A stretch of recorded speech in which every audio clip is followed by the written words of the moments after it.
अस्सलाम वालेकुम मेरे प्यारे प्यारे दोस्तों, कैसे हैं आप सब। मैं हुमा और कहानियाँ मेरे संग में आप सबको खुशामदीद। आज की कहानी का नाम है फाख्ता और शिकारी। आइए सुनते हैं और देखते हैं।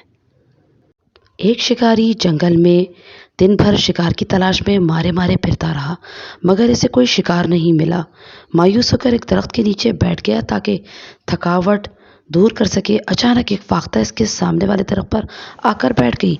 फाख्ता को देखकर शिकारी खुश हो गया। शिकारी ने अपनी गुलैल में पत्थर का छोटा सा टुकड़ा रखा और फाख्ता को निशाना बनाया। फाख्ता पत्थर लगने से शदीद जख्मी हो गई, फड़फड़ाती हुई ज़मीन पर आ गिरी। शिकारी ने अपनी जेब से अपना चाकू निकाला और फाख्ता को ज़बह करने लगा तो फाख्ता ने कहा, ए इंसान, मैं जानती हूँ कि अल्लाह ताला ने दुनिया की हर शय इंसान के लिए पैदा की है। दुनिया इसके लिए मुसख्खर कर दी गई है, लेकिन आपको हम पे जुल्म सितम नहीं करना चाहिए।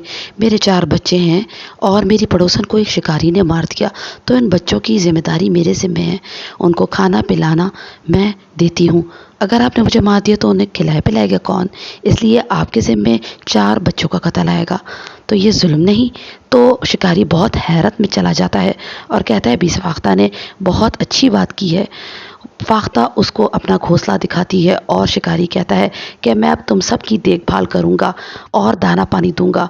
वो फाख्ता को दाना पानी देता है, उसका ख्याल रखता है, उसके बच्चों का ख्याल रखता है जब तक फाख्ता सही नहीं हो जाती। उसके बाद वो अपने बच्चों को लेकर उड़ जाती है। शिकारी फाख्ता से कहता है कि तुमने मुझे जुल्म सितम करने से बचाया, वरना मैं मुजरिम होता। अब तुम और तुम्हारे बच्चे जहाँ चाहे जा सकते हो।